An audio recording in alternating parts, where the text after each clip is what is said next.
class compromise with the capitalists, whereas the majoritarian black female working class is another fraction of the working class, a more subjugated one, and there is this division between a privileged and a subjugated within the working class. Indeed, one could indeed apply that argument. What would first say back to Scotland? You tell me. I think you would probably say that the identity of being proletariat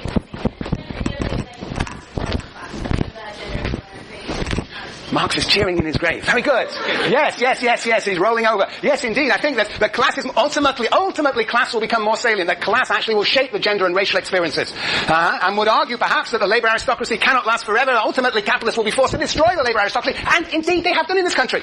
The auto industry was the crucible of the white. Well, it wasn't after the Second World War. It became increasingly black, but it was a privileged fraction of the working class. And of course, through global competition, the auto industry has disintegrated. And so there's been a leveling. Once there has been a leveling within the working class. Other fractions have risen to take their place. So it's a bit more complicated. But the point is, yes, I think that ultimately Marx would say, ultimately, rightly or wrongly, the class will, in the end, in the final analysis, prevail.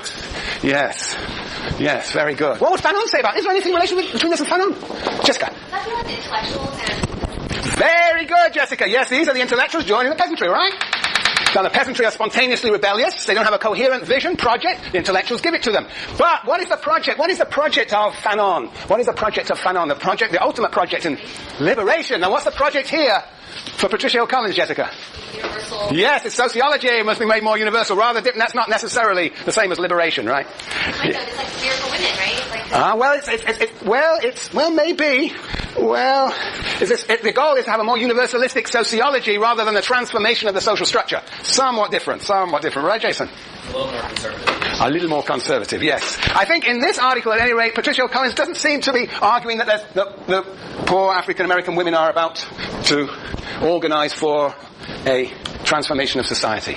What she's concerned with actually, and this is okay, it's what the article is about, is concerned about the significance of this experience for sociology. You know, sociology is driven by the obsession, in some places, by the existing works in sociology, and you argue with the existing canons, the existing authority. She is saying, no, we should bring in experience from outside, and recognize that as a way of challenging the existing systems of thought. It's quite, actually, radical in its own terms.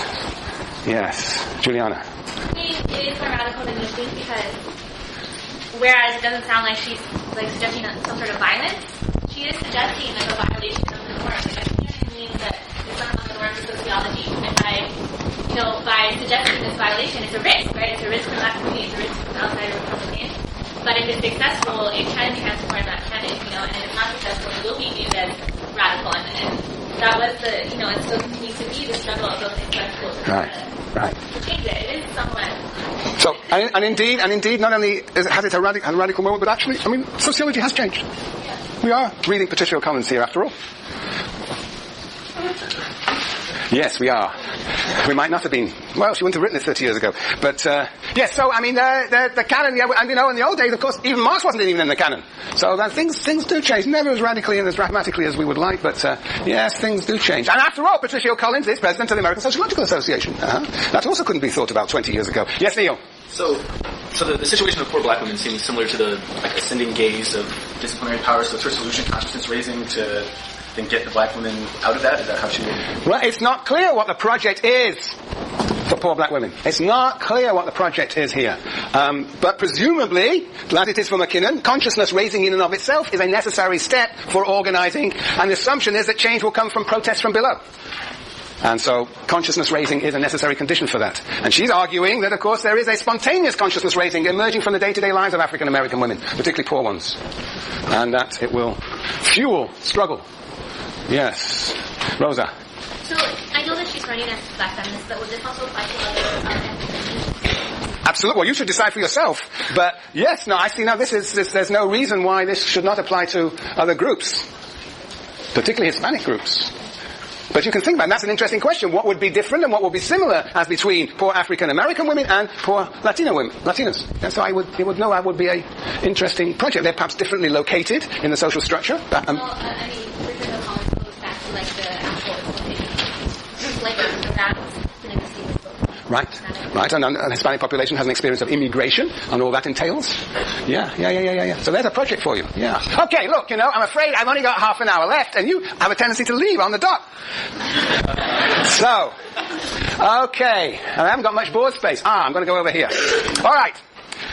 You can ask me more questions about this. Gramsci is the other person that we might ask about in connection with this picture, of course. Of course, these, in a sense, organic intellectuals here, right? Organic intellectuals.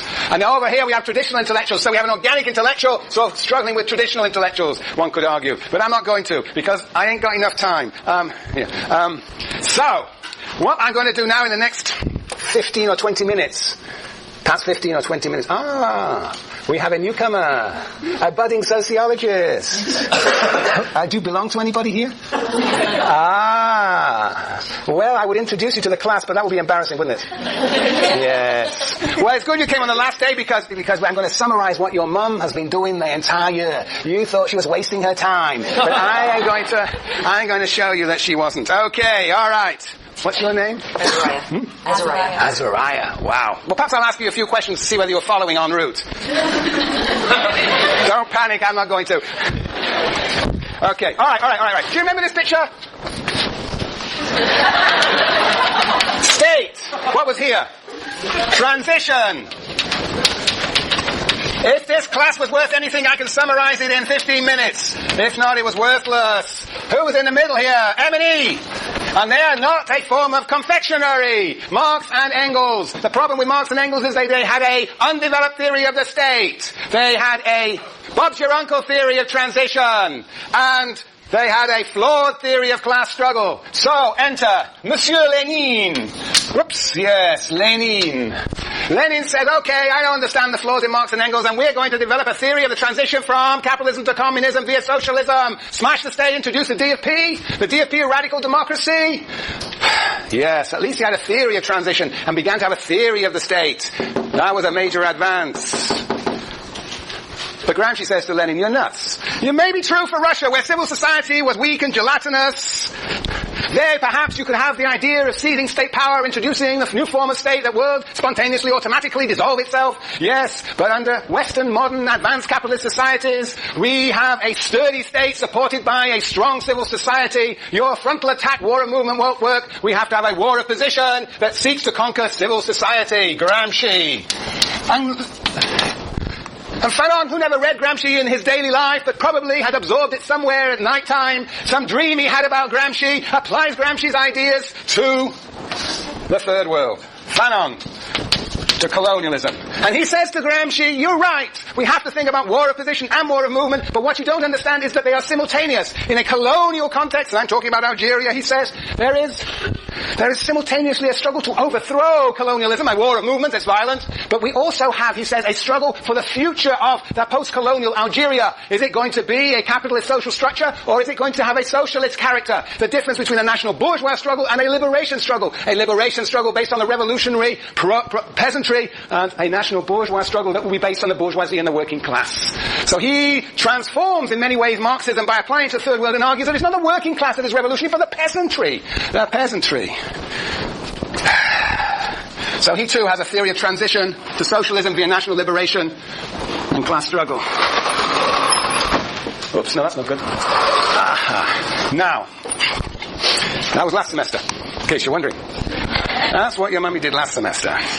Now, this semester. Okay, let us start with Durkheim. Durkheim. You ready? Durkheim. Durkheim is having an argument with whom? Marx and Engels. Marx and Engels, remember their vision of communism? The abolition of what? Division of labor. The abolition of specialization. So that in the realm of freedom, people will develop their rich and varied abilities and talents. And Durkheim says, you're nuts. The abolition of the division of labor can only lead to chaos and anarchy and pathology and disorganization. We need the division of labor. It is the source of freedom. To get people with their specific natural talents into the right places in the division of labor is none other than freedom. Yes, sometimes it leads to struggle and conflict and disorganization, but those are pathological forms. It's not the true division of labor that will come about with the development of a collective consciousness concerned with social justice and cooperation. Yes. And Marx says, You have no idea what specialization means. You, academic Durkheim, you are no specialist yourself. You have this vast-ranging theory. You do whatever you want this morning, in the afternoon, in the evening, criticize, herd your cattle in the morning. You have this freedom, but for those who are putting pinheads on pins, specialization is the denial of their possibility, the denial of their talents. Yes. And besides, Marx says, Marx always has the last word, and besides, Marx says, even your image of the future is not going to come about through evolution. The capitalist class is not going to sit back and let you eliminate the inheritance of wealth. You'll need a revolution too. So think about that, Durkheim. That's Durkheim. Lenin. Mr. Weber. Aha. Weber says to Lenin, he starts off on a conciliatory note. He says, ho, yes, Lenin, you're right. We agree on one thing. Bureaucracy is strong. It's really strong. And the best thing we can do is limit its power by passive democracy, liberal democracy. Yeah. And your idea of smashing bureaucracy, that is lunacy, because bureaucracies cannot be smashed. If you would attempt to do so, they deepen themselves, they consolidate themselves, they become even stronger, and at the expense of that wonderful thing, passive democracy, that will contain bureaucracy. You are courting not socialism as a dictatorship of the proletariat, but the dictatorship of officials. And what could be worse? And Lenin says, you're such a pessimist. And you construct your theories to endorse your pessimism. You have this monolithic view of bureaucracy. You're talking about capitalist bureaucracy. There are other types of bureaucracy. Open your mind. Relax a bit. Consummate your marriage. Or get a cat. Yeah, right. All right. Lenin has the last word.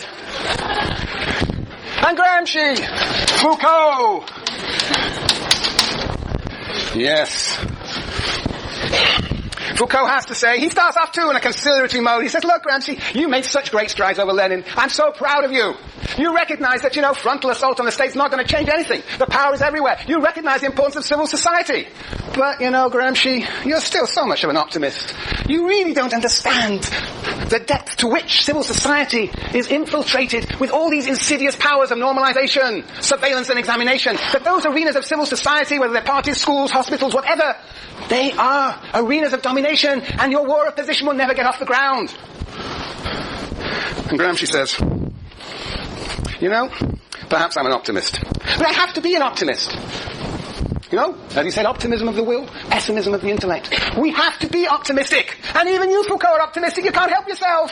You talk about domination and gloom and doom and the impossibility of alternatives. But, you too excite us to rebellion. But we need to think about that rebellion. We need to think about alternatives. Your refusal to think about alternatives, you indicting my regulated society as another form of domination. We have got to think about alternatives. Otherwise, we will never be able to mobilize the people. The people will not be captured by your moronic pessimism. They will only be captured by concrete fantasies organized through a democratic party. Yes. That's Gramsci and Foucault. Okay. Now we get to Fanon. And, first of all, DB, Beauvoir. So Beauvoir says to Fanon, you can't be all bad. After all, you were a student of Jean-Paul Sartre. So was I, at one point. But I taught him a thing or two, and I'm going to teach you a thing or two. You were right. You were good. You were a student. You saw the authentic and the inauthentic. The authentic road, the national liberation struggle, and the inauthentic road, the national bourgeois road. Yes, correct. But what you didn't understand is the importance of gender. You don't understand. In fact, your approach to gender is really not worthy of a serious student of Jean-Paul Sartre. Your approach to gender. You see women as merely vehicles for prosecuting, for pursuing a revolutionary movement. They are instruments in the revolutionary movement. They are carriers of bombs. They are objectified in your imagination. You would have a much richer understanding of socialism and its possibilities if you had a more universal understanding of liberation that included gender as well as class and race. And what does Fanon say back to Beauvoir? Interesting question. He would say, I think, yeah, maybe, if I included gender, but what you don't have with your gender is some sort of movement, some sort of revolution movement. And you are always seeing the ways in which women comply. But I have seen in the Algerian situation that actually women can actually form part of our struggle. And we will look after gender interests after the revolution. Okay, so what does de Beauvoir then have to face Mackinnon? And what does Cathy Mackinnon say to de Beauvoir?